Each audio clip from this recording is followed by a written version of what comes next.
Un millonario devastado por la pérdida de su esposa hace un anuncio impactante. Quien consiga que su hijo vuelva a caminar, ganará su mano y la mitad de su fortuna.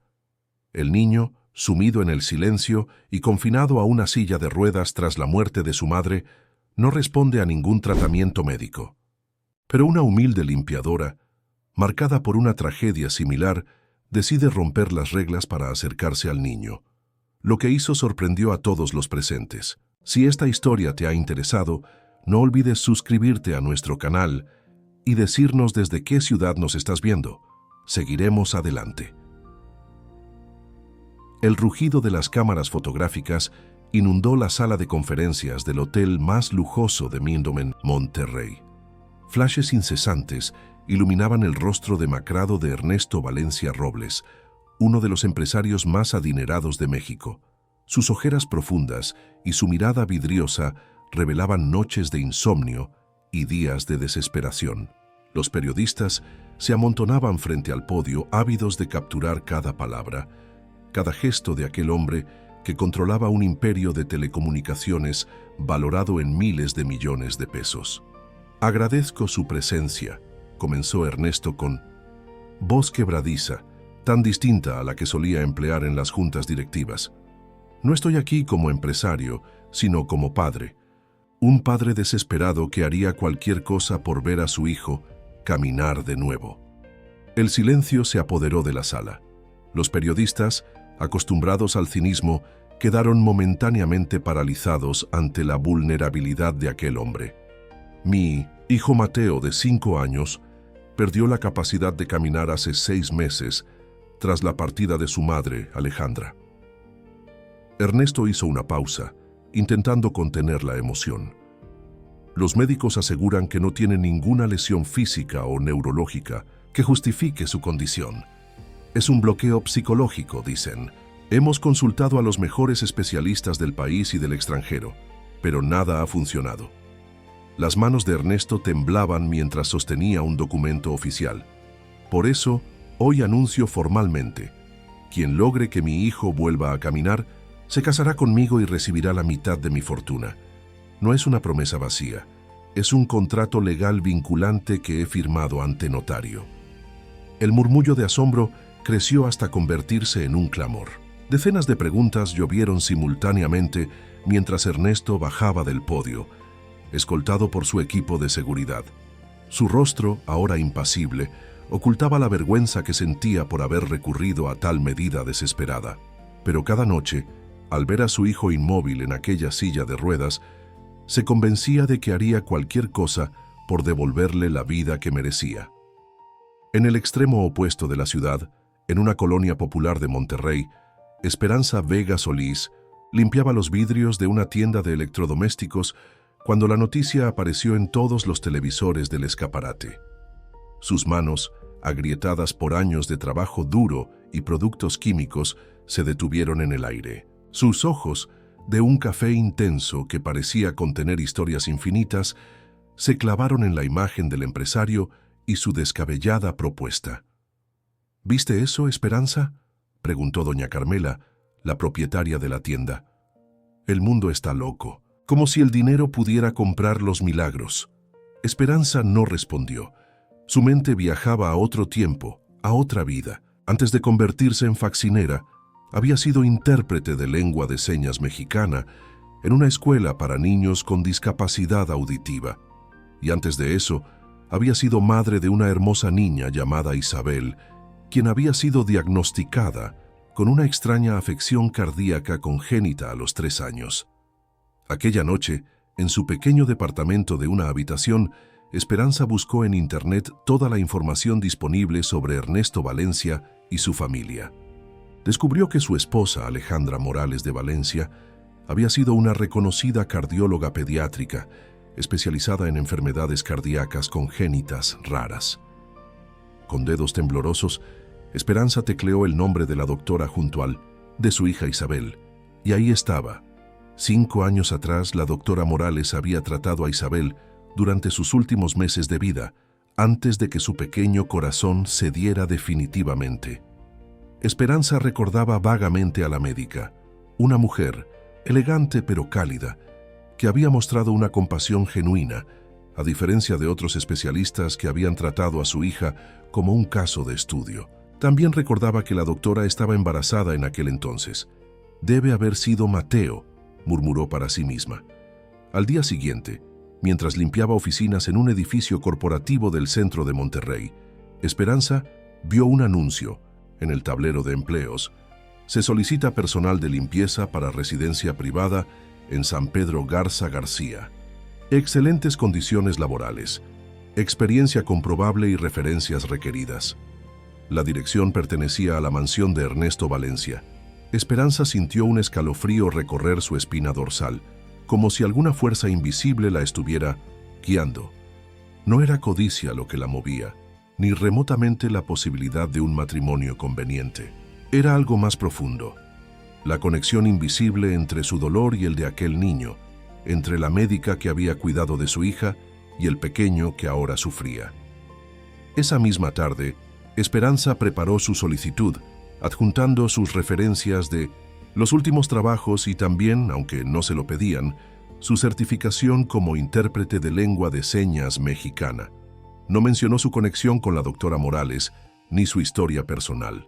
Quería que la contrataran por sus méritos, no por lástima. 3 días después, recibió una llamada para una entrevista. La mansión de los Valencia era imponente, una construcción moderna de líneas limpias y amplios ventanales, rodeada de jardines meticulosamente cuidados y protegida por muros altos y sistemas de seguridad de última generación.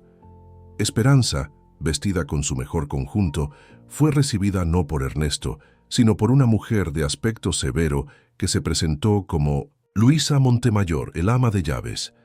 «Las reglas son simples», explicó Luisa después de revisar las credenciales de Esperanza. «Se encargará de la limpieza del ala este de la mansión, donde se encuentran las habitaciones de huéspedes, la biblioteca y algunos salones. El señor Valencia trabaja desde casa la mayor parte del tiempo y no debe ser molestado.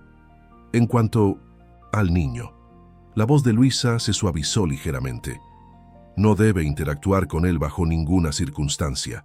El joven Mateo tiene un equipo de cuidadores profesionales y cualquier perturbación en su rutina podría ser perjudicial». Esperanza asintió, comprendiendo que aquellas barreras eran precisamente las que tendría que sortear si quería ayudar al pequeño. «Entiendo perfectamente», respondió con una voz tranquila que no revelaba sus verdaderas intenciones. Fue contratada para comenzar la semana siguiente. Mientras salía de la mansión, vislumbró a través de una ventana la silueta de una silla de ruedas y, sentado en ella, a un niño de cabello oscuro que miraba hacia el jardín con una expresión vacía. Esperanza sintió que su corazón se encogía. En aquella mirada reconoció algo que conocía demasiado bien. No era solo inmovilidad física, sino un alma que se había detenido. «Te voy a ayudar, pequeño», susurró para sí misma mientras cruzaba los imponentes portones de la mansión. «No por la fortuna de tu padre, sino porque yo sé lo que es estar paralizado por dentro». El primer día de Esperanza en la mansión Valencia comenzó temprano. A las 6 de la mañana ya estaba recorriendo el camino desde su humilde colonia hasta el lujoso barrio de San Pedro Garza García. 3 autobuses y una caminata de 15 minutos separaban su mundo del universo privilegiado donde ahora trabajaría. En su bolso llevaba, además de su almuerzo cuidadosamente preparado, un pequeño amuleto, un collar con un dije de ángel que había pertenecido a Isabel. «Dame fuerzas», susurró mientras lo apretaba contra su pecho antes de cruzar la entrada de servicio. Durante la primera semana, Esperanza se limitó a cumplir sus tareas con diligencia y discreción, observando cuidadosamente las dinámicas de aquella casa que, a pesar de su opulencia, parecía carecer de alma. Los espacios amplios y lujosos estaban impregnados de un silencio pesado, como si la ausencia de Alejandra Morales hubiera absorbido toda la vitalidad. Ernesto Valencia era apenas una sombra que se deslizaba por los pasillos, siempre con el teléfono en la oreja o la mirada perdida en documentos corporativos. Del pequeño Mateo apenas había indicios. Una silla de ruedas vacía junto a la ventana, del jardín, el sonido distante de una televisión encendida en su habitación, las bandejas de comida que volvían prácticamente intactas.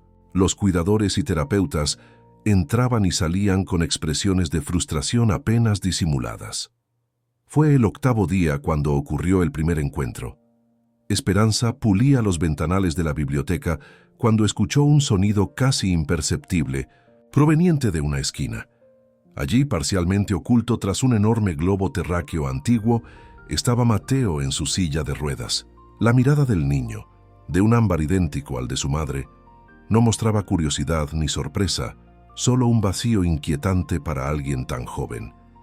Esperanza continuó con su labor, pretendiendo no haberlo visto, respetando ese espacio de soledad que el pequeño parecía buscar lejos de sus cuidadores. Mientras trabajaba, comenzó a tararear suavemente una canción de cuna, la misma que cantaba a Isabel durante sus noches de hospitalización.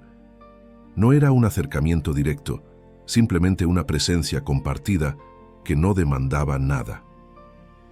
Volvió a verlo al día siguiente y al siguiente. Siempre en la biblioteca, siempre silencioso, Esperanza mantenía su rutina de limpieza y su suave tarareo, estableciendo una especie de ritual no reconocido entre ambos. En el 5º encuentro, mientras limpiaba cerca de la silla de ruedas, un pequeño carro de juguete cayó del regazo de Mateo. Instintivamente, Esperanza lo recogió y en lugar de simplemente devolverlo, realizó un gesto con sus manos. El signo para carro en lengua de señas mexicana.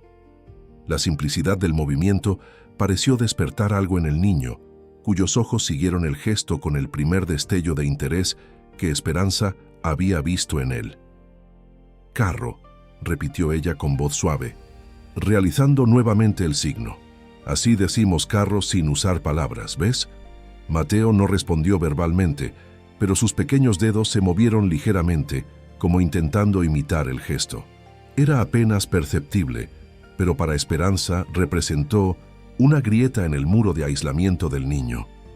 Los encuentros en la biblioteca se volvieron más frecuentes. Esperanza comenzó a introducir discretamente más signos: libro, ventana, sol. No presionaba a Mateo para que los repitiera, simplemente los ofrecía como pequeñas llaves a un mundo diferente de comunicación. Un mundo donde el cuerpo inmóvil podía seguir expresándose. «¿Sabes?», le contó en voz baja mientras limpiaba los estantes cercanos, «cuando no podemos decir algo con palabras o cuando nuestro cuerpo no quiere moverse como queremos, siempre hay otra forma de hablar. Las manos pueden contar historias enteras». Un día, Mateo la sorprendió dejando caer intencionalmente su juguete. Cuando Esperanza lo recogió, el niño la miraba expectante. Ella sonrió y realizó nuevamente el signo para carro, y luego añadió el signo para jugar. Los ojos de Mateo siguieron cada movimiento con atención. «¿Quieres que te muestre más?», preguntó ella, y aunque el niño no respondió verbalmente, su mirada era toda la respuesta que necesitaba. Con extrema cautela para no ser descubierta, Esperanza comenzó a enseñarle signos básicos relacionados con emociones: feliz, triste, enojado, asustado. Mateo observaba con intensidad y ocasionalmente movía ligeramente sus dedos, intentando imitar los gestos más simples. Un avance significativo ocurrió cuando Esperanza le enseñó el signo para mamá. Los ojos de Mateo se llenaron de lágrimas y por primera vez intentó deliberadamente reproducir el signo, sus pequeños dedos temblando con el esfuerzo. Esperanza contuvo su propia emoción, comprendiendo el peso de ese momento. «Está bien extrañar a las personas que amamos», le dijo suavemente. «Mi hija Isabel ya no está conmigo, pero la siento cerca cuando hago esto». Realizó el signo para ángel y luego tocó el dije que colgaba de su cuello. «Ella es mi ángel ahora como tu mamá es el tuyo». Los encuentros secretos continuaron durante semanas. Esperanza comenzó a dejar pequeñas notas con dibujos de signos básicos escondidas en los libros que Mateo solía tener cerca. El niño las guardaba cuidadosamente y a veces respondía con garabatos que, aunque rudimentarios, representaban su primer intento de comunicación voluntaria en meses. Un día, mientras le mostraba el signo para amigo, Esperanza no percibió la presencia que se había materializado en la puerta de la biblioteca. La voz grave y tensa de Ernesto Valencia resonó en el espacio. «¿Qué está haciendo con mi hijo?». Esperanza se congeló, pero no mostró culpa. Se incorporó lentamente y enfrentó la mirada acusatoria del empresario. «Le enseño lengua de señas mexicana, señor Valencia», respondió con voz firme pero respetuosa. «Las instrucciones fueron claras», espetó él, avanzando hacia ellos. «No debe interactuar con Mateo. Hay especialistas trabajando con él». «Con todo respeto, señor», continuó Esperanza, «soy certificada como intérprete de lengua de señas, y a veces cuando las palabras o los movimientos quedan atrapados dentro de nosotros, necesitamos encontrar otros caminos para expresarlos». Ernesto estaba a punto de responder cuando notó algo extraordinario. Mateo había levantado ligeramente su mano y estaba intentando realizar un signo. Era imperfecto y tembloroso, pero reconocible. El signo para amigo que Esperanza acababa de enseñarle. El rostro del empresario palideció. Era el primer movimiento voluntario que su hijo realizaba en meses con propósito comunicativo. Su ira inicial dio paso a una confusión evidente. ¿Qué le está haciendo?, preguntó, pero esta vez su tono era más de desconcierto que de acusación. «No le hago nada, señor Valencia, solo le muestro que hay muchas formas de hablar, incluso cuando nuestro cuerpo parece no querer cooperar», explicó Esperanza. «La lengua de señas no solo sustituye la voz, también involucra el cuerpo, los gestos, las expresiones faciales. Es una puerta cuando otras están cerradas». Ernesto observó a su hijo, que mantenía la mirada fija en Esperanza, algo que no hacía con casi nadie desde la partida de su madre. La doctora Sánchez, su terapeuta, mencionó ayer que había notado pequeños cambios en su actitud, murmuró Ernesto, casi para sí mismo. Dijo que Mateo parecía más alerta, más presente durante la sesión. Incluso dibujó algo, lo que no hacía desde... No terminó la frase, pero Esperanza entendió. La mención de la terapeuta le dio una idea. «Señor Valencia, no pretendo interferir con el trabajo de los especialistas. Al contrario, creo que la lengua de señas podría complementar perfectamente la terapia que Mateo está recibiendo. Es una herramienta más en su recuperación». Ernesto Valencia observó a su hijo por un largo momento. Luego, con voz más serena de lo que Esperanza esperaba, dijo: «Quiero aprender también». «¿Disculpe?» «Quiero aprender esos signos. Si es una forma de comunicarme con mi hijo, quiero aprenderla». Los días siguientes marcaron un cambio en la dinámica de la Mansión Valencia. Con la autorización oficial de Ernesto, Esperanza comenzó a tener sesiones programadas con Mateo en la biblioteca, que se convirtió en un espacio sagrado de comunicación y pequeños avances. La doctora Sánchez, una neuropsicóloga infantil que llevaba meses tratando al niño sin resultados significativos, se mostró inicialmente escéptica, pero accedió a observar la interacción entre Esperanza y Mateo. «Es notable», comentó la especialista después de la primera sesión conjunta. «Mateo mantiene contacto visual con usted, algo que rara vez hace conmigo o con su padre, y ese intento de reproducir los signos implica una voluntad de comunicarse que no habíamos logrado despertar». Ernesto, quien asistía a algunas sesiones cuando sus obligaciones empresariales se lo permitían, observaba con una mezcla de esperanza y asombro cómo su hijo parecía emerger lentamente de su caparazón.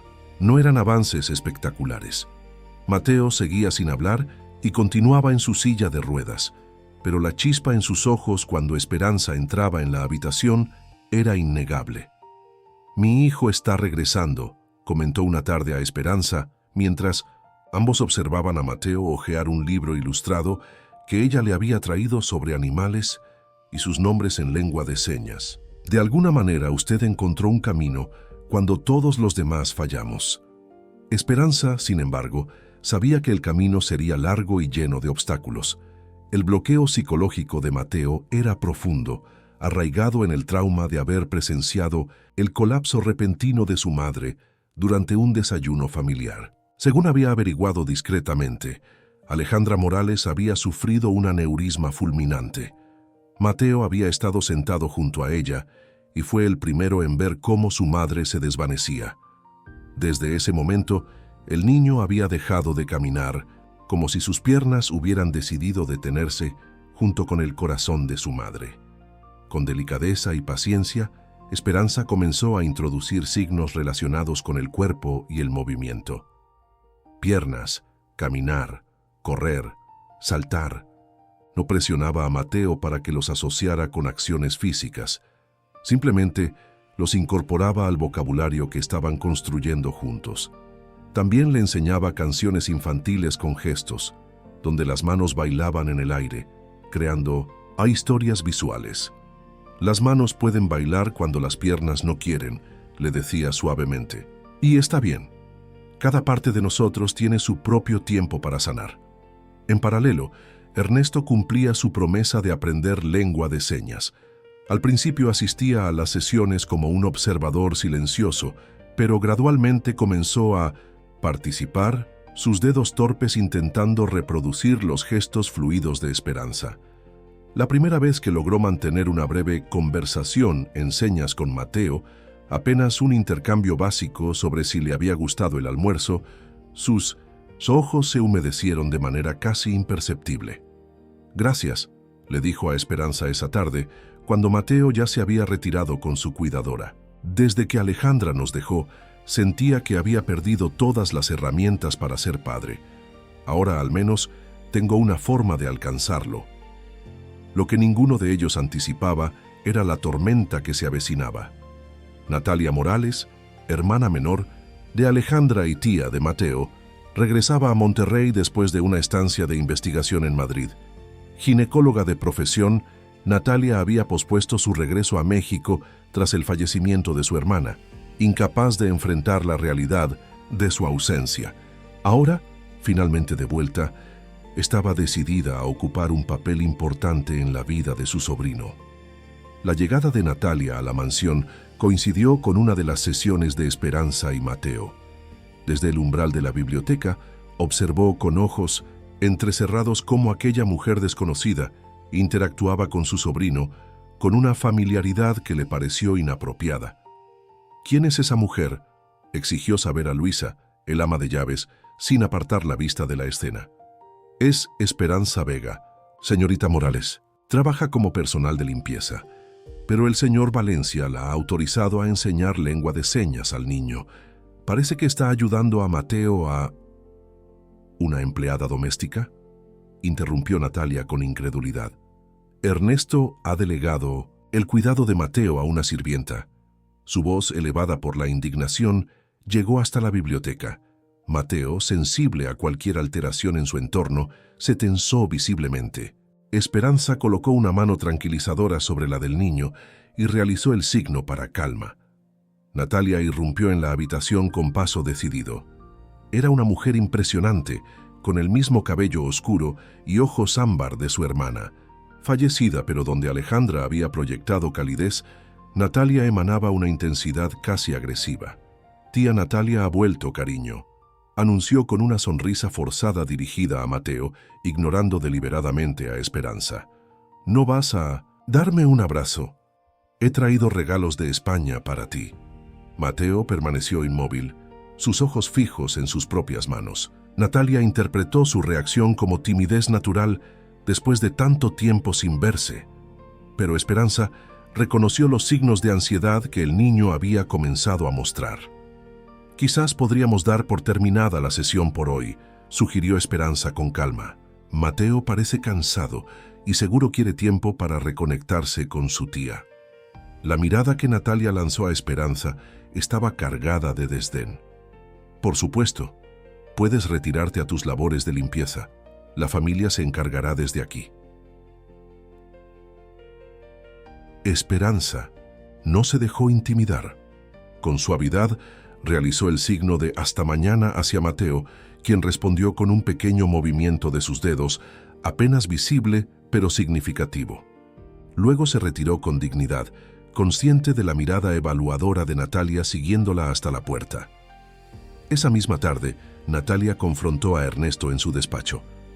¿En qué estabas pensando?, exigió sin preámbulos. ¿Permitir que una empleada sin cualificaciones médicas intervenga en la recuperación de Mateo? ¿Tienes idea del daño que podría estar causando? Ernesto, agotado por una jornada de negociaciones tensas, se pasó una mano por el rostro. Natalia, agradezco tu preocupación, pero has estado fuera 6 meses. Las cosas han cambiado. Esperanza está certificada en lengua de señas y ha logrado más progresos con Mateo en semanas que todos los especialistas en meses. ¿Certificada? ¿Y eso la califica para tratar un trauma psicológico complejo? ¿Desde cuándo los empresarios exitosos confían el bienestar de sus hijos a las personas que limpian sus baños? La crueldad deliberada del comentario hizo que Ernesto se tensara. Esperanza es más que su trabajo actual, y lo sabes. Además, la doctora Sánchez supervisa todo el proceso. Estamos siguiendo un enfoque multidisciplinario. ¿Y no te parece sospechoso?, insistió Natalia, inclinándose sobre el escritorio. Una mujer aparece de la nada, consigue empleo en tu casa y milagrosamente resulta ser la única capaz de conectar con Mateo, justo cuando has anunciado públicamente que te casarás con quien cure a tu hijo. La semilla de la duda estaba plantada. Ernesto intentó descartarla, recordando los pequeños pero significativos avances de Mateo, la dedicación genuina que percibía en Esperanza. Pero Natalia no había terminado. Alejandra era meticulosa con la seguridad de Mateo. Siempre investigaba a fondo a cualquier persona que interactuara con él. ¿Tú has investigado el pasado de esta mujer? ¿Sabes por qué una intérprete certificada de lengua de señas está trabajando como limpiadora? La pregunta quedó suspendida en el aire, pesada como plomo. Ernesto no tenía respuesta. En su desesperación por ver algún progreso en la condición de su hijo, había aceptado la ayuda de Esperanza sin cuestionar demasiado su historia. «Lo haré», concedió finalmente. «Pediré una investigación discreta sobre sus antecedentes. Mientras tanto, quiero estar presente en todas sus sesiones con Mateo», exigió Natalia. «No dejaré a mi sobrino a solas con ella hasta que sepamos exactamente quién es Esperanza. ¡Pega!». En los días siguientes, la atmósfera en la mansión se volvió opresiva. Natalia se convirtió en una sombra constante durante las sesiones, su mirada crítica, evaluando cada interacción entre Esperanza y Mateo. Su presencia afectaba visiblemente al niño, que se mostraba más retraído y menos dispuesto a intentar nuevos signos. «El niño está retrocediendo», señaló Natalia a Ernesto después de una sesión particularmente improductiva. «¿No lo ves? Cualquier supuesto progreso está desapareciendo». Lo que Natalia no mencionó fue que Mateo parecía igualmente incómodo con ella misma, evitando su contacto y tensándose cuando intentaba abrazarlo o besarlo. Para Natalia, esto era simplemente parte de su estado traumático, pero Esperanza percibía algo diferente. Un rechazo específico, casi como si Mateo asociara a su tía con sensaciones negativas. La investigación sobre Esperanza Vega que Ernesto había encargado disimuladamente llegó a su escritorio una mañana lluviosa. El sobre Manila contenía un informe detallado de su vida, recopilado por una agencia de investigación privada. Con una mezcla de culpa y necesidad, comenzó a leer. Esperanza había nacido en un pequeño pueblo de Oaxaca y se había mudado a Monterrey para estudiar. Contra todo pronóstico, había logrado graduarse como profesora y posteriormente especializarse en educación para personas con discapacidad auditiva. Su carrera como intérprete de lengua de señas había sido prometedora hasta la enfermedad de su hija Isabel, diagnosticada con una cardiomiopatía hipertrófica congénita a los 3 años. Los siguientes 2 años fueron una sucesión de hospitalizaciones, tratamientos experimentales y finalmente la pérdida de la niña. El informe mencionaba un detalle que capturó la atención de Ernesto.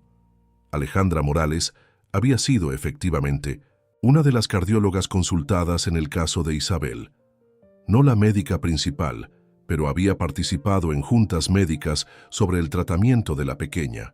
Esta conexión, que Esperanza no había mencionado en su solicitud de empleo, encendió una pequeña alarma en la mente de Ernesto. Más preocupante aún era lo que el informe sugería sobre el estado emocional de Esperanza tras la pérdida de Isabel. Había abandonado su profesión, rechazado ayuda psicológica y, según testimonios de antiguos colegas, había mostrado comportamientos erráticos durante meses. Un antiguo supervisor en la escuela donde había trabajado como intérprete la describió como emocionalmente inestable en ese periodo. Ernesto cerró la carpeta, sintiendo un peso en el estómago. La imagen de la mujer serena y compasiva que estaba ayudando a su hijo parecía distorsionarse frente a estos nuevos datos. ¿Era posible que Esperanza estuviera utilizando a Mateo como una forma de procesar su propio dolor no resuelto? O peor, aún como Natalia había insinuado, podría estar fingiendo interés en el bienestar del niño mientras perseguía la recompensa económica. Esa tarde, observó la sesión entre Esperanza y Mateo con nuevos ojos, buscando signos de manipulación o intenciones ocultas. Pero lo que vio seguía siendo inequívocamente genuino. La paciencia infinita con que Esperanza esperaba las respuestas de Mateo, la alegría sincera que iluminaba su rostro cuando el niño lograba reproducir correctamente un nuevo signo, la forma instintiva en que parecía anticipar las necesidades emocionales del pequeño. Al terminar la sesión, Ernesto pidió hablar con ella en privado. En su despacho, con el informe sobre el escritorio como una presencia acusatoria entre ambos, fue directo al grano. Esperanza, ¿por qué no me dijo que mi esposa trató a su hija? La pregunta pareció golpearla físicamente. Su rostro palideció, pero su mirada no rehuyó la de Ernesto. No quería que eso influyera en su decisión de contratarme, respondió después de un momento, y temía que pudiera malinterpretarse como si tuviera algún tipo de agenda oculta. ¿La tiene?, presionó Ernesto. Esperanza respiró profundamente. Señor Valencia, entiendo sus sospechas. En su lugar, yo tendría las mismas dudas. Pero le aseguro que mi único interés es ayudar a Mateo. Cuando vi su anuncio en televisión, algo dentro de mí supo que podía hacer una diferencia. Hice una pausa, eligiendo cuidadosamente sus palabras. No estoy aquí por su oferta de matrimonio o fortuna. Estoy aquí porque reconozco el dolor de Mateo. Es el mismo que vi en los ojos de Isabel cuando su cuerpo comenzó a traicionarla. El informe dice que usted tuvo dificultades después de la pérdida de su hija, continuó Ernesto, intentando mantener un tono neutral. Una sombra de dolor cruzó el rostro de Esperanza. Sí, las tuve. Me derrumbé completamente, dejé mi trabajo, me alejé de amigos y familia. Había dedicado años a aprender a comunicarme con personas que no podían hablar, pero de repente yo misma no tenía palabras para expresar mi propio dolor. Su honestidad desarmó a Ernesto. No era la respuesta defensiva o evasiva que esperaba. ¿Cómo? ¿Ya lo superó?, preguntó, genuinamente interesado. No estoy segura de haberlo superado completamente, admitió Esperanza. Pero un día, mientras limpiaba la casa de una familia con un hijo sordo, el niño me hizo un gesto preguntándome por qué estaba triste. Fue como un despertar. Recordé que el lenguaje de señas no solo había sido mi profesión, sino mi forma de conectar con el mundo. Ese día comencé a usar los signos para hablar con Isabel, aunque ya no estuviera físicamente. Le contaba sobre mi día, expresaba cuánto la extrañaba. Tocó instintivamente el dije de ángel en su cuello. De alguna forma, eso me mantuvo a flote. El silencio que siguió estaba cargado de emociones no expresadas. Ernesto recordaba sus propios métodos para lidiar con la ausencia de Alejandra, las largas horas en la oficina, la obsesión por encontrar una cura para la condición de Mateo, el anuncio desesperado a la prensa. Natalia no confía en usted, dijo finalmente. Lo sé, respondió Esperanza con calma, y la entiendo. Está protegiendo la memoria de su hermana y el bienestar de su sobrino. No puedo culparla por eso. Ha iniciado una investigación más exhaustiva sobre usted. advirtió Ernesto. Está determinada a encontrar algo que la desacredite. Esperanza asintió, aceptando esta realidad sin protestar. Señor Valencia, no tengo nada que ocultar. Mi vida no ha sido perfecta y he cometido errores, especialmente durante mi duelo, pero nunca, jamás, haría algo que pudiera perjudicar a Mateo. La convicción en su voz era palpable. Ernesto se encontró queriendo creerle, necesitando creerle, porque los pequeños avances de Mateo eran el primer rayo de esperanza que había tenido en meses. Continuaremos con las sesiones por ahora, decidió, pero Natalia seguirá presente durante ellas. Esperanza aceptó la condición sin protestar. Al salir del despacho añadió: Señor Valencia, quiero que sepa algo. Si llega el día en que Mateo vuelve a caminar, romperé cualquier contrato que intente obligarme a casarme con usted. No porque no lo respete, sino porque los verdaderos vínculos no pueden construirse sobre promesas legales o recompensas económicas. Susé. Palabras quedaron resonando en la mente de Ernesto mucho después de que ella se marchara. Mientras tanto, Natalia profundizaba en su propia investigación.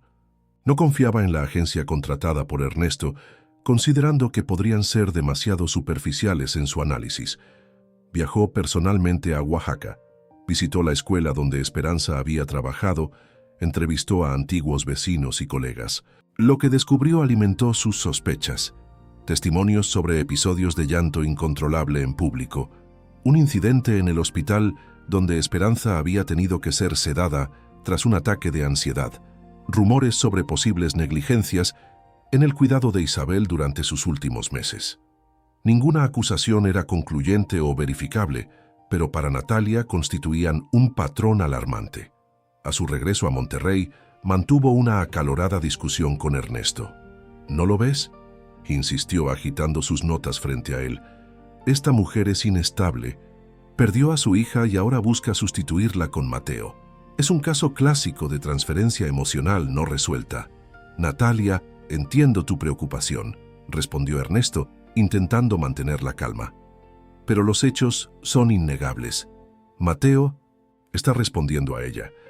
La doctora Sánchez confirma que hay avances significativos en su comunicación no verbal. ¿Y si ese supuesto progreso está ocultando un daño más profundo? Contraatacó Natalia. Está creando una dependencia emocional. Mateo responde a ella porque está manipulando sus vulnerabilidades. Ernesto se pasó una mano por el cabello, visiblemente agotado por la constante tensión. ¿Qué propones entonces? ¿Que despida a la única persona que ha logrado una conexión real con mi hijo en meses? La respuesta de Natalia fue cortante. Sí, exactamente eso. Y si no lo haces tú, me encargaré de que la opinión pública sepa que has dejado a tu hijo traumatizado en manos de una mujer emocionalmente inestable. Todo por desesperación. La amenaza quedó flotando en el aire como veneno. Ernesto sabía que Natalia, con sus conexiones en el mundo médico y su apellido respetado, podía causar un daño considerable a su reputación. Pero más allá de eso, la duda comenzaba a corroerlo. ¿Y si Natalia tenía razón? ¿Y si su desesperación por ver mejorar a Mateo lo había cegado ante riesgos reales? Esa noche, después de horas de deliberación interna, tomó una decisión dolorosa. Llamó a Luisa y le instruyó cancelar temporalmente las sesiones entre Esperanza y Mateo, alegando que el niño necesitaba descanso. No tuvo el valor de enfrentar personalmente a Esperanza con esta decisión. Lo que ninguno de ellos anticipaba era el efecto inmediato que este distanciamiento tendría en Mateo. Al día siguiente, cuando el niño esperó en vano la llegada de Esperanza a la biblioteca, su reacción fue devastadora. Se negó a comer, a cooperar con sus terapeutas, e incluso rechazó los intentos de Ernesto de comunicarse con él mediante los pocos signos que había aprendido. El retroceso fue tan dramático como inmediato. Esperanza recibió la noticia de la suspensión temporal de las sesiones con una dignidad silenciosa que sorprendió a Luisa. No protestó ni exigió explicaciones, simplemente asintió y continuó con sus labores de limpieza como si nada hubiera cambiado. Pero en su interior, Un torbellino de emociones amenazaba con desbordarla. Esa noche, en la soledad de su pequeño departamento, Esperanza se permitió llorar. No lloraba por la injusticia hacia ella, sino por Mateo, por el retroceso que inevitablemente sufriría. Había reconocido en el niño los mismos patrones que en su hija Isabel, la forma en que los niños se refugian en el silencio y la inmovilidad cuando el dolor se vuelve insoportable, cuando la realidad es demasiado abrumadora para ser procesada.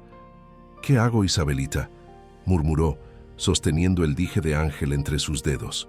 «No puedo abandonarlo ahora, pero tampoco puedo forzar mi presencia donde no me quieren». Después de una noche de reflexión, Esperanza tomó una decisión. Escribió una carta, no para defenderse ni para suplicar, sino para ofrecer orientación. En ella, detalló cuidadosamente todos los signos que había enseñado a Mateo, explicando cómo el niño respondía mejor a ciertos enfoques, qué temas parecían causarle ansiedad y cuáles despertaban su interés.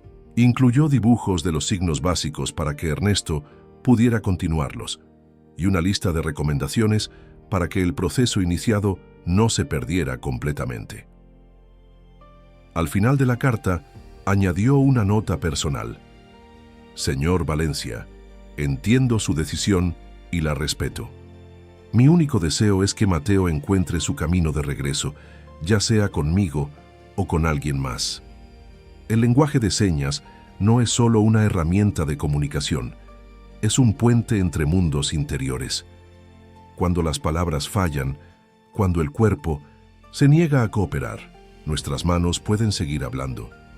Por favor, no permita que ese puente se derrumbe. Firmó simplemente con el signo de respeto dibujado junto a su nombre. Al día siguiente, entregó el sobre sellado a Luisa, pidiéndole que lo hiciera llegar a Ernesto cuando lo considerara oportuno. Durante los 3 días siguientes, Esperanza se mantuvo alejada de las áreas de la mansión donde podría encontrarse con Mateo. Cumplía con sus tareas de limpieza con la misma eficiencia de siempre, pero la alegría que había comenzado a caracterizarla se había apagado visiblemente. Los otros miembros del personal, que habían observado con admiración silenciosa el efecto positivo que tenía en el pequeño Mateo, la miraban ahora con compasión. Mientras tanto, la situación de Mateo empeoraba. Su retroceso no era sutil. Se negaba activamente a cualquier forma de terapia. Había vuelto a su mutismo casi total, y cuando Ernesto intentaba usar los signos básicos que había aprendido, el niño desviaba la mirada o cerraba los ojos, como si el recordatorio de Esperanza fuera demasiado doloroso.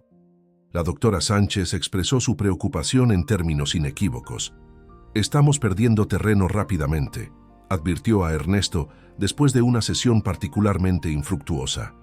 Mateo estaba comenzando a construir un sistema de comunicación alternativo que le daba seguridad. Al eliminar eso abruptamente, hemos reforzado su creencia de que no puede confiar en las conexiones, que todo lo que valora eventualmente desaparece.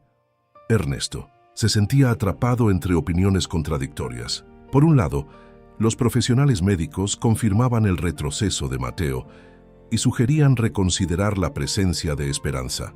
Por otro, Natalia mantenía firmemente que la dependencia emocional que el niño había desarrollado hacia esa mujer era precisamente la prueba de su manipulación psicológica. El punto de inflexión llegó de manera inesperada. Una tarde, Ernesto encontró a Mateo en el jardín, solo. Su cuidadora se había distraído momentáneamente, permitiéndole rodar su silla de ruedas hasta un rincón apartado donde crecían las flores favoritas de Alejandra. Entre sus pequeños dedos, Mateo sostenía algo brillante, el dije de Ángel, que Esperanza siempre llevaba al cuello. «¿De dónde has sacado eso, hijo?», preguntó Ernesto arrodillándose junto a la silla. Mateo no respondió verbalmente, pero para sorpresa de Ernesto, sus manos comenzaron a moverse en gestos temblorosos pero reconocibles. «Ella dar a mí para hablar con mamá, como ella habla con su niña». Era la secuencia de signos más larga que Mateo había intentado jamás, y aunque imperfecta, transmitía claramente su significado. Ernesto sintió que algo se quebraba dentro de él. El dije no era un intento de manipulación. Era un regalo profundamente personal, un símbolo del dolor compartido, una herramienta para procesar la pérdida. Mientras intentaba procesar esto, Ernesto notó algo más: un papel doblado que Mateo había colocado junto a las flores.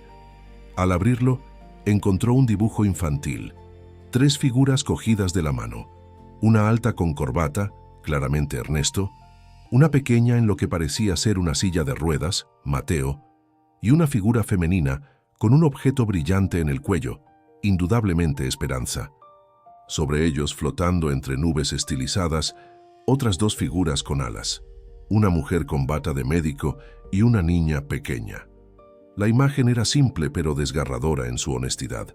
Mateo había encontrado una forma de integrar su pérdida en una nueva posibilidad de familia, sin reemplazar a su madre, sino honrándola junto con la hija perdida de Esperanza. Lo que Ernesto no sabía era que, escondida tras un seto cercano, Natalia observaba la escena. Había seguido a Mateo con la intención de documentar cualquier comportamiento preocupante que pudiera usar para fortalecer su argumento contra Esperanza. Lo que presenció, sin embargo, fue algo muy diferente a lo que esperaba. Vio a su sobrino intentando desesperadamente comunicarse a través de los signos que Esperanza le había enseñado. Lo vio llorar silenciosamente mientras sostenía el dije no con confusión o miedo, sino con el dolor limpio y claro del duelo. Y por primera vez vio el dibujo que representaba su nueva visión de familia, donde su madre seguía presente, pero desde otro plano. Algo se removió dentro de Natalia. Por doloroso que fuera admitirlo, Mateo no estaba siendo manipulado. Estaba siendo ayudado a procesar su pérdida de una manera que nadie más había logrado facilitar. Ni ella, con su amor feroz y protector, ni Ernesto, con todos los recursos que el dinero podía comprar, habían conseguido lo que esta mujer humilde había hecho: darle a Mateo un lenguaje para su dolor. Esa noche, mientras Ernesto releía la carta que Esperanza había dejado, que Luisa finalmente le había entregado, escuchó un golpe suave en la puerta de su despacho. Era Natalia, con una expresión que nunca antes le había visto, una mezcla de rendición y vergüenza. «Necesitamos hablar sobre Esperanza», dijo, sentándose frente a él. «Si vienes a insistir en que la despida definitivamente», comenzó Ernesto, pero ella lo interrumpió con un gesto. «Vengo a decirte que me equivoqué». Las palabras parecían costarle un esfuerzo físico. «Esta tarde vi a Mateo en el jardín. Lo que vi no era la reacción de un niño manipulado. Era la de un niño que estaba finalmente encontrando herramientas para expresar su duelo». Ernesto la observó sorprendido. Natalia rara vez admitía errores. Alejandra siempre decía que el ego profesional era el peor enemigo de un buen médico. Continuó ella con voz más suave, que a veces la curación viene de los lugares más inesperados. Creo que me resistí a Esperanza, precisamente porque no encajaba en mi idea de quién debería estar ayudando a Mateo. Una empleada doméstica, alguien sin credenciales médicas sofisticadas. Me parecía un insulto a la memoria de mi hermana, que dedicó su vida a la medicina de élite. Hizo una pausa, como si las siguientes palabras fueran especialmente difíciles. Pero Alejandra nunca fue elitista en su enfoque del cuidado. Trataba a todos sus pacientes con la misma dedicación, independientemente de su origen o recursos. Ella habría aprobado a Esperanza. La confesión dejó a Ernesto momentáneamente sin palabras. Finalmente preguntó: «¿Qué sugieres que hagamos ahora?» «Tráela de vuelta», respondió Natalia simplemente. «Deja que continúe trabajando con Mateo. Yo no interferiré más». Al día siguiente, Ernesto buscó a Esperanza. La encontró limpiando silenciosamente una de las salas menos utilizadas de la mansión, como si intentara mantenerse lo más alejada posible del dolor que su ausencia había causado. «Señora Vega», la llamó desde la puerta. Su formalidad contrastaba con la intimidad de la conversación que estaban a punto de tener. Esperanza se volvió, sus ojos cautelosos pero dignos. Sí, señor Valencia. He leído su carta, comenzó él, avanzando hacia ella. Y he visto el dibujo de Mateo. Hizo una pausa, buscando las palabras correctas. Creo que le debo una disculpa. No es necesario, respondió ella con genuina ausencia de resentimiento. Entiendo sus dudas. Cualquier padre haría lo mismo. Quizás, concedió Ernesto. Pero pocos padres tienen la suerte de encontrar a alguien que comprenda tan profundamente el dolor de su hijo. Extendió la mano, ofreciéndole algo. Era el dije de ángel que Mateo había estado sosteniendo. Creo que esto le pertenece. Mi hijo lo ha estado guardando como un tesoro. Esperanza tomó el dije de ángel de la mano de Ernesto, sus ojos humedeciéndose ligeramente. Gracias, murmuró, acariciando el pequeño objeto plateado con el pulgar. Lo extrañaba. Es mi conexión con Isabel. Mateo también lo extrañaba, respondió Ernesto. Creo que había encontrado su propia forma de conectarse a través de él. Se miraron por un momento, reconociendo silenciosamente el terreno común del duelo que compartían, aunque sus circunstancias fueran tan diferentes. Me gustaría que volviera a trabajar con él, continuó Ernesto, no como empleada sino como terapeuta oficial. La doctora Sánchez está de acuerdo en incorporarla formalmente al equipo de rehabilitación de Mateo. La sorpresa iluminó el rostro de Esperanza. Pero yo no tengo credenciales médicas. Tiene algo más valioso, una conexión real con mi hijo y la capacidad de darle herramientas que nadie más ha podido ofrecerle. Ernesto hizo una pausa, escogiendo cuidadosamente sus siguientes palabras. Incluso Natalia ha reconocido su valor en la recuperación de Mateo. Esto último sorprendió visiblemente a Esperanza, quien no pudo evitar una sonrisa incrédula. ¿La señorita Morales está de acuerdo? Digamos que ha ampliado su perspectiva, respondió Ernesto con un atisbo de humor. Estará presente en algunas sesiones, pero ahora como observadora genuinamente interesada, no como vigilante. La reincorporación de Esperanza marcó un nuevo capítulo en la vida de la Mansión Valencia. Su primer reencuentro con Mateo fue emotivo. El niño, al verla entrar en la biblioteca, intentó mover su silla de ruedas con tal ímpetu que casi se cayó. Sus pequeñas manos formaron torpemente el signo de «volviste», que Esperanza le había enseñado semanas atrás. «Sí, volví», respondió ella tanto verbal como gestualmente, arrodillándose junto a la silla. «Y mira, me has devuelto a mi angelito», le mostró el dije de vuelta en su cuello. «¿Sabes? Isabel debe estar muy contenta de que lo hayas cuidado tan bien». Mateo sonrió, una sonrisa genuina que iluminó sus ojos por primera vez en días. Luego, para sorpresa de todos los presentes, incluida Natalia, que observaba desde una distancia discreta, el niño extendió los brazos pidiendo un abrazo. Esperanza lo envolvió con cuidado, como si sostuviera algo infinitamente precioso. En 1906, las semanas siguientes, las sesiones de lengua de señas se transformaron gradualmente. Ya no eran encuentros clandestinos en la biblioteca, sino parte formal del programa terapéutico de Mateo.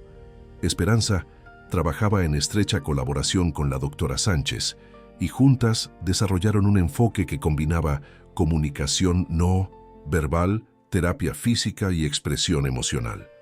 A través de juegos y actividades, Esperanza comenzó a introducir movimientos que involucraban no solo las manos, sino todo el cuerpo. Canciones con gestos que requerían levantar los brazos, mover los hombros, inclinarse hacia adelante. Pequeños ejercicios disfrazados de diversión, diseñados para que Mateo reconectara gradualmente con su cuerpo. Las manos y los brazos, ya, ¿qué están hablando?, le explicaba con dulzura. Pronto las piernas querrán unirse a la conversación. Natalia, quien inicialmente había planeado regresar a Madrid, decidió prolongar su estancia en Monterrey. Sorprendiendo a todos, incluida ella misma, comenzó a mostrar un interés genuino en la lengua de señas, pidiendo a Esperanza que le enseñara los básicos para poder comunicarse mejor con su sobrino. Alejandra habría querido aprender esto, comentó una tarde, mientras practicaban juntas algunos signos después de una sesión con Mateo. Siempre buscaba formas de conectar mejor con sus pacientes pequeños. especialmente aquellos con dificultades de comunicación. Su hermana tenía un don especial con los niños, respondió Esperanza. Isabel siempre hablaba de la doctora, de la sonrisa brillante. Era como la llamaba. La mención casual de este apodo hizo que Natalia se detuviera en seco. La doctora de la sonrisa brillante, repitió lentamente. Así la llamaban todos sus pacientes pequeños. Decía que su sonrisa era su herramienta médica más poderosa. Ambas mujeres compartieron una mirada cargada de reconocimiento. Estaban construyendo puentes no solo para Mateo, sino también entre ellas, unidos por el recuerdo de las personas que ambas habían amado y perdido. El verdadero avance llegó de manera inesperada, durante una tarde de juegos en el jardín. Ernesto, quien había comenzado a pasar más tiempo en casa y menos en la oficina, se había unido a la sesión. Los tres formaban un pequeño círculo en el césped, practicando una canción infantil con gestos que Esperanza había adaptado a la lengua de señas. Mateo, sentado en su silla de ruedas, pero visiblemente más animado y expresivo que nunca, seguía entusiasmado cada movimiento. Era una canción sobre animales que saltaban, corrían y volaban. Con cada verso, las manos de Mateo se volvían más fluidas, imitando el movimiento con creciente confianza. Cuando llegaron al verso sobre un conejo saltarín, algo extraordinario sucedió. Mateo, completamente absorto en la historia, se inclinó hacia adelante en su silla. Sus piernas, que habían permanecido inmóviles durante meses, se tensaron visiblemente. Por un momento fugaz pero innegable, sus pies presionaron contra el reposapiés de la silla, como si estuviera a punto de levantarse. Esperanza lo notó inmediatamente, pero con sabiduría no llamó la atención sobre ello. Continuó con la canción como si nada extraordinario hubiera ocurrido, permitiendo que ese primer impulso naciera sin la presión de las expectativas. Ernesto, sin embargo, había captado el movimiento. Sus ojos se encontraron con los de Esperanza en un instante de reconocimiento silencioso. Algo fundamental estaba cambiando. A partir de ese día, incluyeron más actividades que estimulaban suavemente el movimiento de las piernas. Juegos donde Mateo necesitaba dirigir con los pies, ejercicios disfrazados de diversión, donde el objetivo no era caminar, sino simplemente reconectar con la sensación de presionar, empujar, sentir.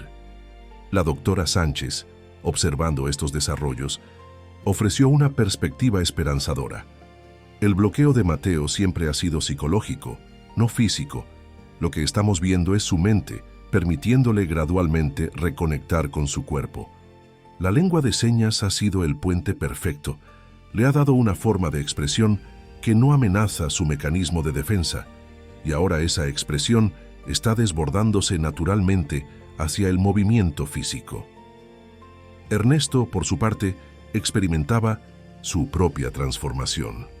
El empresario implacable que había construido un imperio a base de decisiones calculadas y ambición inquebrantable, estaba aprendiendo a valorar cosas que el dinero no podía comprar: la paciencia, la comunicación auténtica, la capacidad de estar plenamente presente para su hijo. Una noche, mientras observaba a Esperanza leerle un cuento a Mateo antes de dormir, ambos comunicándose fluidamente en una mezcla de palabras y señas que habían desarrollado entre ellos, Ernesto reconoció una verdad que había estado germinando silenciosamente durante semanas. Sus sentimientos hacia Esperanza habían evolucionado, mucho más allá de la gratitud. La admiraba profundamente. Su fortaleza ante la adversidad, su capacidad para transformar su propio dolor en compasión hacia los demás, la dignidad con que había enfrentado las sospechas y acusaciones de Natalia.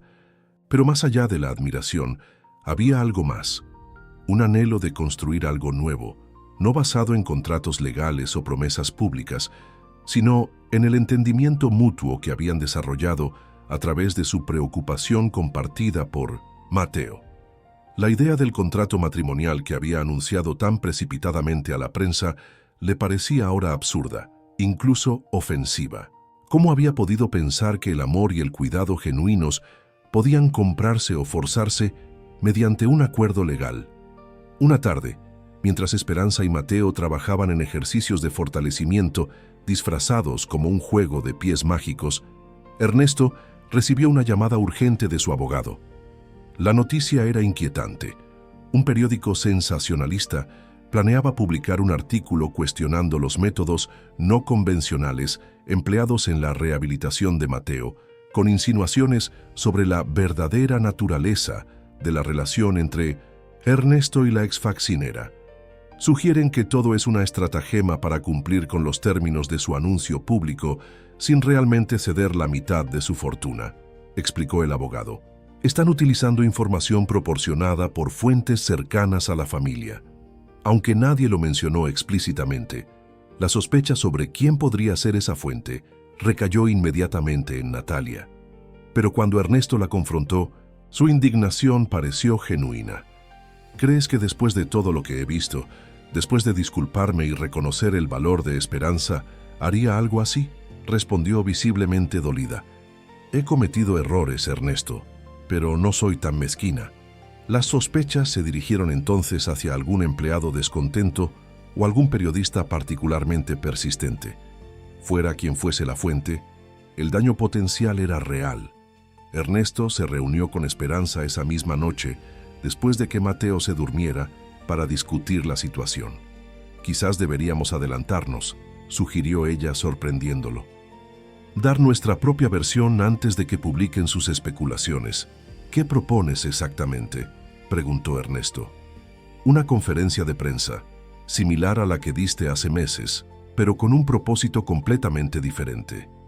No para prometer recompensas, sino para compartir honestamente el proceso de Mateo, para mostrar que la recuperación no se trata de milagros instantáneos, sino de pequeños pasos constantes. La idea era audaz pero sensata. En lugar de esconderse o negar, expondrían abiertamente el enfoque terapéutico que estaban utilizando, respaldados por la doctora Sánchez y otros especialistas. Mostrarían que el progreso de Mateo, aunque lento, era real y sustentado en métodos válidos, no en manipulaciones o trucos. La conferencia de prensa se programó para la semana siguiente en el auditorio del Hospital Infantil de Monterrey, donde Alejandra había trabajado. Era un gesto simbólico que honraba su memoria mientras presentaba el nuevo camino de esperanza para su hijo. El equipo médico de Mateo, incluida la doctora Sánchez, estaría presente para respaldar científicamente el enfoque terapéutico que habían desarrollado. La noche anterior al evento, mientras la mansión se preparaba para el importante día, Mateo tuvo dificultades para dormir. Esperanza, quien ahora ocasionalmente se quedaba a acompañarlo hasta que conciliara el sueño, notó su inquietud. «¿Qué sucede, pequeño?», preguntó, utilizando simultáneamente el signo para preocupación. Mateo dudó, sus manos moviéndose tentativas en la penumbra. Con gestos que habían ganado fluidez con el tiempo, respondió: «¿La gente me mirará mañana? ¿Tengo que caminar frente a todos?». La pregunta revelaba tanto su conciencia de las expectativas depositadas en él, su temor al escrutinio público, pero también implícitamente su reconocimiento de que caminar volvía a ser una posibilidad en su mente. «No, cariño», le aseguró Esperanza, acariciando suavemente su cabello. «No tienes que hacer nada que no quieras hacer. Tu papá solo quiere contar nuestra historia. Como hemos estado trabajando juntos, no hay ninguna presión para mostrar resultados». Los hombros del niño se relajaron visiblemente. Después de un momento de silencio, formó otro signo. «¿Tú estarás allí?». «Por supuesto», respondió ella. «Estaré justo a tu lado si tú quieres». Mateo asintió, sus párpados finalmente comenzando a ceder ante el sueño. Pero antes de sumergirse completamente, sus manos formaron un último mensaje: «Te quiero, a ti y a papá». La mañana de la conferencia amaneció clara y brillante. Ernesto, vistiendo un traje más informal de lo que solía usar para eventos corporativos, mostraba una calma que contrastaba con su aparición anterior ante la prensa. Ya no era el empresario desesperado ofreciendo una recompensa imposible. Era un padre compartiendo un viaje de esperanza. Esperanza había elegido un vestido sencillo pero elegante, de un azul profundo, que resaltaba la calidez de su piel. A petición de Ernesto, llevaba puesto no solo su dije de ángel, sino también un pequeño broche en forma de mariposa que él le había regalado la noche anterior.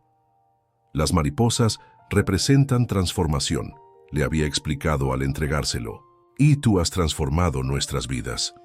En el trayecto hacia el hospital, Mateo permaneció inusualmente silencioso, observando la ciudad a través de la ventana de la camioneta adaptada. Ernesto y Esperanza respetaron su espacio, intercambiando ocasionalmente miradas de comprensión. Al llegar, fueron recibidos por Natalia, quien había ayudado a coordinar los aspectos logísticos del evento. Para sorpresa de muchos, se había convertido en una aliada inesperada en las últimas semanas, canalizando su energía protectora en asegurarse de que la historia de Mateo y Esperanza fuera presentada con dignidad y precisión. «Hay mucha prensa», advirtió, mientras los guiaba por un acceso lateral para evitar el tumulto de la entrada principal. «Pero todo está controlado. La doctora Sánchez y el equipo están listos en el auditorio». Mientras se dirigían hacia el escenario, algo inesperado ocurrió. Al pasar frente a una sala de espera pediátrica, Mateo pidió que detuvieran la silla. A través de la puerta, entreabierta, podía verse a varios niños con diversas condiciones médicas, algunos en sillas de ruedas similares a la suya, otros con aparatos ortopédicos o respiratorios, todos esperando sus tratamientos. «¿Quieres entrar?», se preguntó Ernesto, sorprendido por el interés de su hijo, quien generalmente evitaba los espacios con desconocidos. Mateo asintió. Con cautela, Ernesto empujó la silla hacia la sala. Los niños y sus padres, reconociendo al famoso empresario, observaron con curiosidad. Uno de los pequeños, un niño de aproximadamente 7 años con un aparato ortopédico en las piernas, saludó tímidamente a Mateo. Para asombro de todos, Mateo respondió no solo con un gesto de la mano, sino con un signo que Esperanza le había enseñado amigo. El otro niño, aunque claramente no entendía la lengua de señas, sonrió en respuesta. Algo en ese intercambio sencillo pareció tocar profundamente a Mateo. Se volvió hacia su padre y Esperanza, sus ojos brillantes, con una determinación que no habían visto antes. Con movimientos precisos de sus manos, expresó: «Quiero mostrarles en la conferencia. Quiero que otros niños vean que pueden hablar sin palabras cuando están asustados». La petición sorprendió y conmovió a ambos adultos. No se trataba de un deseo de exhibirse o complacer a otros, sino de algo mucho más profundo. La primera, expresión de empatía activa de Mateo, su deseo de que su experiencia pudiera ayudar a otros niños en situaciones similares. «¿Estás seguro?», preguntó Ernesto arrodillándose junto a la silla. Mateo asintió, y luego, para sorpresa de todos, añadió en voz alta, con un hilo de voz apenas audible pero firme: «Sí, papá». Eran las primeras palabras verbales que pronunciaba en meses.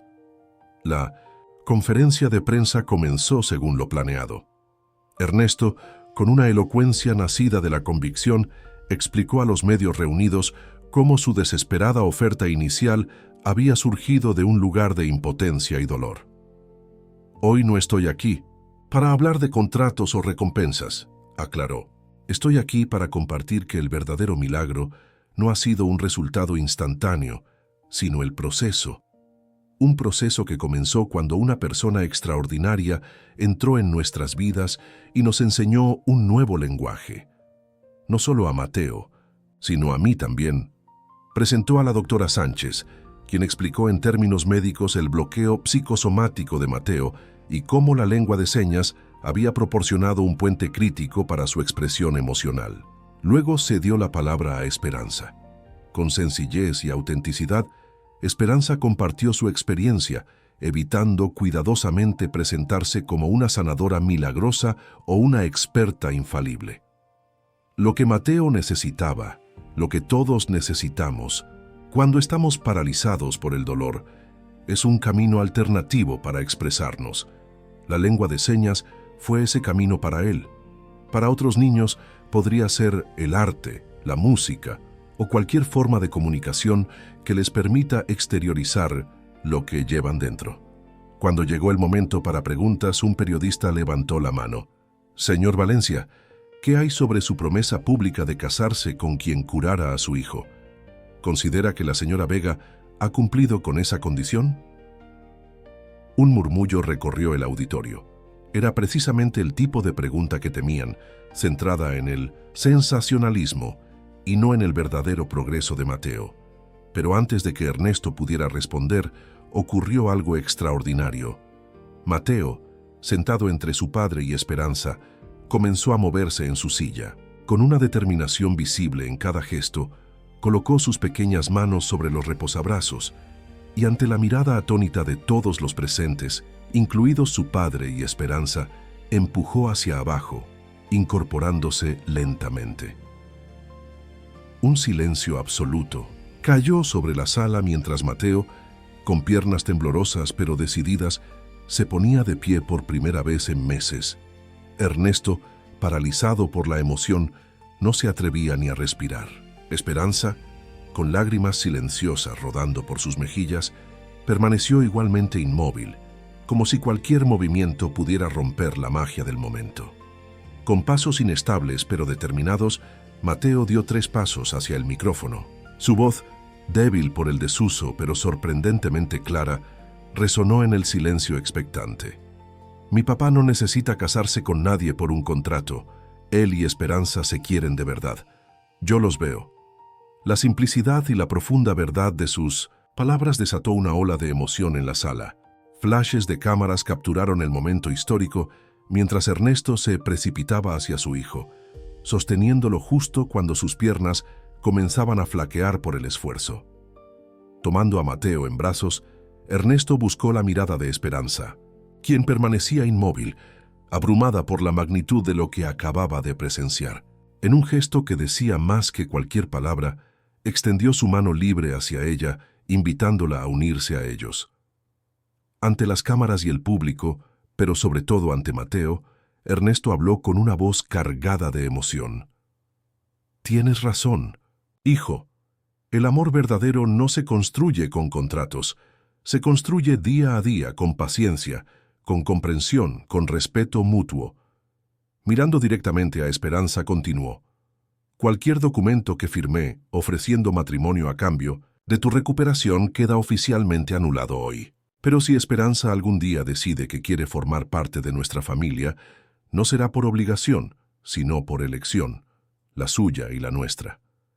Esperanza, tomando la mano extendida de Ernesto, se unió a ellos en el centro del escenario. Con la otra mano, realizó el signo de familia frente a Mateo, quien lo repitió con una sonrisa radiante. En las semanas y meses siguientes, la recuperación de Mateo continuó progresando. Los primeros pasos en la conferencia de prensa no habían sido un milagro instantáneo, sino el resultado de semanas de trabajo invisible, de pequeños avances neurológicos y psicológicos que finalmente habían convergido en ese momento crucial. Seguiría necesitando terapia y apoyo, pero la barrera fundamental se había roto. Su mente finalmente había dado permiso a su cuerpo para moverse nuevamente. La relación entre Ernesto y Esperanza también floreció, pero a su propio ritmo. No hubo propuestas apresuradas ni compromisos forzados. En su lugar, construyeron una conexión basada en el respeto mutuo, el propósito compartido y el amor creciente que ambos sentían, no solo por Mateo, sino también el uno por el otro. 6. Meses después de la histórica conferencia de prensa, en una tarde tranquila en el jardín de la mansión, Mateo, quien ahora caminaba con apenas un ligero rastro de inestabilidad, entregó a Esperanza un dibujo. Mostraba a 3 figuras tomadas de la mano frente a una casa, con 2 figuras aladas, flotando protectoramente sobre ellas. «Es nuestra familia», explicó el niño, utilizando tanto palabras como signos, pues había mantenido la lengua de señas como parte integral de su comunicación, y ellas nos cuidan desde arriba. Conmovida hasta las lágrimas, Esperanza abrazó a Mateo. «Es hermoso, cariño. Isabel y tu mamá deben estar muy orgullosas de ti». Están felices porque nosotros estamos felices, respondió Mateo con la sabiduría simple pero profunda de los niños. Esa noche, mientras contemplaban las estrellas desde la terraza, Ernesto tomó la mano de Esperanza. No hubo grandes declaraciones ni promesas grandilocuentes, solo la simple pregunta: ¿te quedarías? No por Mateo, no por mí, sino por nosotros, por esta familia que estamos construyendo juntos. Esperanza, con los ojos brillantes reflejando el cielo estrellado, formó un único signo con su mano libre. Siempre. En los años siguientes, la mansión Valencia, antes fría y silenciosa como un mausoleo de recuerdos dolorosos, se transformó en un hogar vibrante. Mateo creció fuerte y saludable, manteniendo la lengua de señas como una conexión especial con Esperanza, incluso cuando su habla se volvió completamente fluida. Ernesto, el empresario implacable, aprendió a equilibrar sus ambiciones profesionales con las prioridades familiares que ahora definían su vida. Y Esperanza, quien había llegado como una simple empleada doméstica cargando el peso de su propio dolor, encontró no solo propósito, sino también pertenencia y amor. Juntos crearon una fundación dedicada a proporcionar terapias alternativas de comunicación para niños con traumas y bloqueos psicológicos. El enfoque que había ayudado a Mateo ahora beneficiaba a cientos de pequeños que, como él, necesitaban puentes alternativos para expresar lo que las palabras o el movimiento no podían transmitir. Y sobre todos ellos, como Mateo había dibujado, con sabiduría infantil, dos ángeles vigilantes sonreían, Alejandra e Isabel, unidas en otro plano, testigos de cómo el amor puede florecer incluso en los suelos